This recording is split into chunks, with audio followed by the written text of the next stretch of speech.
దేవుని ఘనమైన నామమునకు స్తోత్రములు. ఈ వాగ్దానమును వింటున్న మీకందరికీ మన ప్రభువును ప్రియ రక్షకుడైన యేసుక్రీస్తు నామములో శుభములు, మా హృదయపూర్వకమైన వందనములు. ఈరోజు మీ కొరకైన దేవుని వాగ్దానము సామెతలు గ్రంథము 28వ అధ్యాయము 20వ వచనము. నమ్మకమైన మీకు దీవెనలు మెండుగా కలుగును. మంచి దేవుడైన యేసయ్య ఈ మంచి వాగ్దానమును నిశ్చయముగా నేడు మనందరి వినికిడిలో నెరవేర్చునుగాక. ఆమేన్. ఈ వాగ్దానాన్ని వింటున్న ప్రియ దైవ జనాంగమా, ఎవరైతే దేవుని దృష్టికి నమ్మకముగా జీవిస్తారో, నమ్మకమైన ప్రవర్తన కలిగి ఉంటారో వారందరికీ ఆయన మెండైన ఆశీర్వాదాలు అనుగ్రహిస్తారు. వారిపైన దీవెనలు మెండుగా కుమ్మరిస్తారు. ఈ రోజున మెండైన ఆశీర్వాదాలను ఆశించేవారున్నారు గాని, మెండుగా దీవెనలు పొందాలని కోరుకునేవారు ఉన్నారు గాని, దేవుని దృష్టికి నమ్మకముగా ఉన్నారా? నమ్మకస్తులుగా జీవించగలుగుతున్నారా?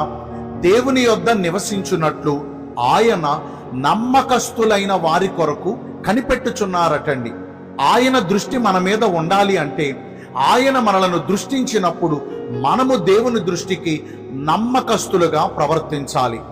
ఎవరైతే నమ్మకముగా నడుచుకుంటారో, నమ్మకమైన ప్రవర్తన కలిగి నమ్మకస్తులు అని దేవుని ద్వారా సాక్ష్యమును పొందుకుంటారో, అట్టి వారికి దేవుడు మెండైన ఆశీర్వాదములను, మెండైన దీవెనలను వారికి అనుగ్రహిస్తారు.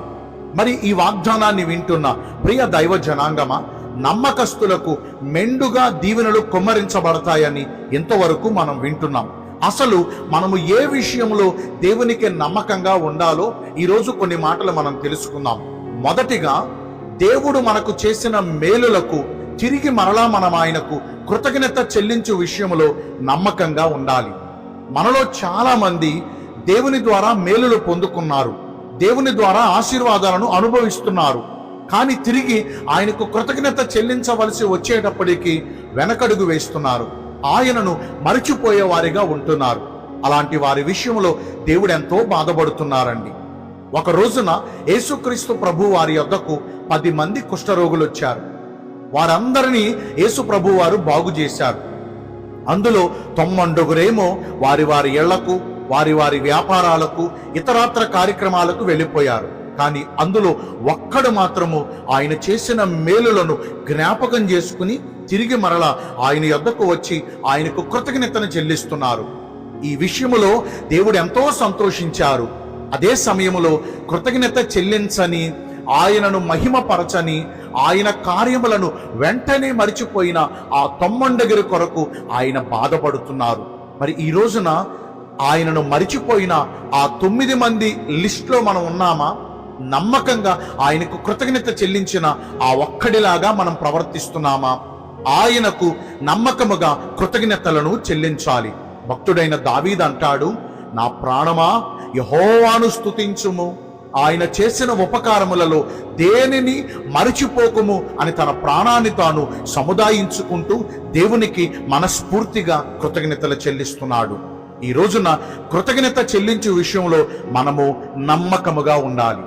మన పూర్వీకులు, మన పితరులైన ఇశ్రాయేలీయులు వాగ్దాన భూమిని చేరుట కొరకు వారు ప్రయాణం మొదలుపెట్టారు. గాని వారిలో అనేకులు మార్గమధ్యములోనే సంహారపు దూత ద్వారా సంహరించబడ్డారు.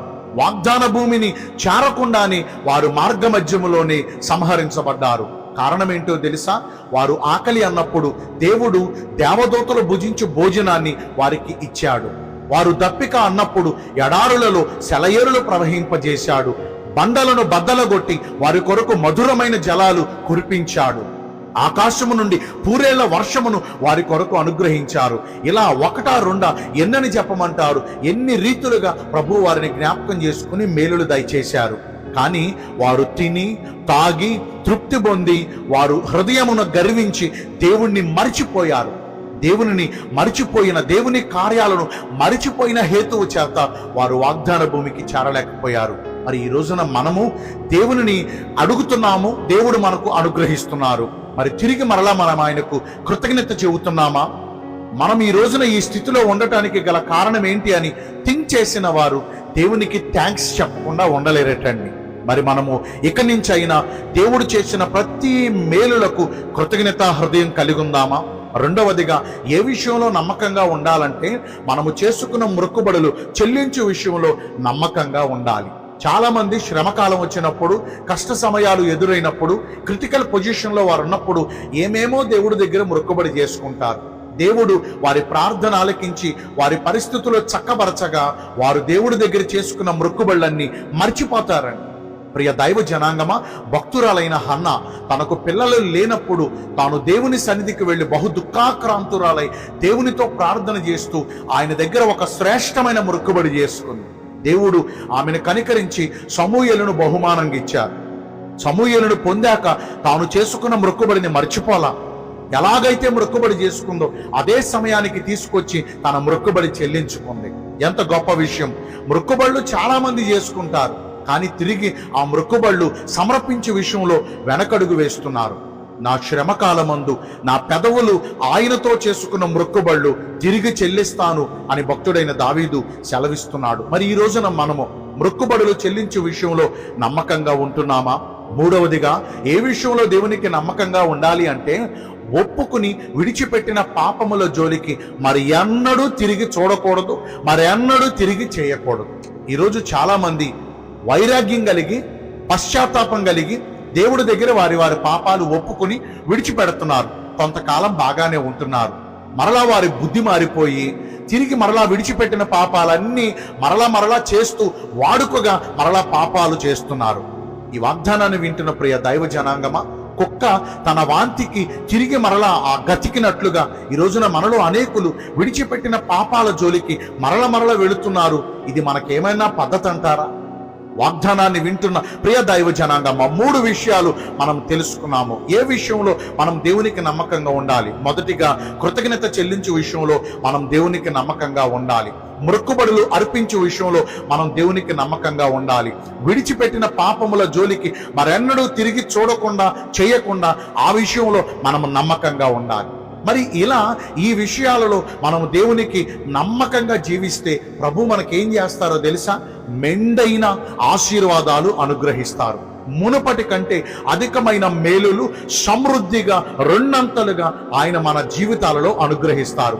అంత మాత్రమే కాదండి, మనము ఎప్పుడు ఏ సహాయము కొరకు ప్రభువుని పిలిచినా ఆయన కాదనకుండా మన ప్రార్థన ఆలకించటంతోనే వెంటనే ఆయన మన జీవితాలలో కార్యాలు జరిగిస్తారు. మరి ఇంతవరకు ఈ వాగ్దానాన్ని విన్నాం కదా, మరి ఇక నుంచి అయినా మన నమ్మకత్వాన్ని కాపాడుకుందామా? భక్తుడైన మోషే దేవుని ద్వారా భలే సాక్ష్యం పొందాడండి. నా ఇల్లంతటిలో మోషే నమ్మకమైన వాడు అని సాక్ష్యం పొందాడు. మరి ఈ రోజున దేవుని సంఘము అనే ఇంటిలో మనము ఆయన దృష్టికి నమ్మకస్తులుగా జీవించి మెండైన దీవెనలు పొందుకుందామా? దేవుడి కొద్ది మాటలు మనందరి వినికిడిలో జ్ఞాపకం చేసుకుని ప్రభు మనందరినీ ఆశీర్వదించునుగాక. ఆమేన్. మీ అందరి కొరకు వచ్చిన ప్రార్థన చేస్తానండి. పరిశుద్ధుడా, ప్రేమ కలిగిన యేసురాజా, నీ కృపగల ఘనమైన నామమును బట్టి నిండు మనసుతో కోట్ల కొలదిగా మీకు మా కృతజ్ఞత స్తుతులు స్తోత్రములు వందనాలు చెల్లిస్తున్నాం. మేము నీ దృష్టికి నమ్మకంగా ఉంటే మమ్మను మెండుగా ఆశీర్వదిస్తానని ఈరోజు వాగ్దానము ద్వారా సెలవిచ్చారు.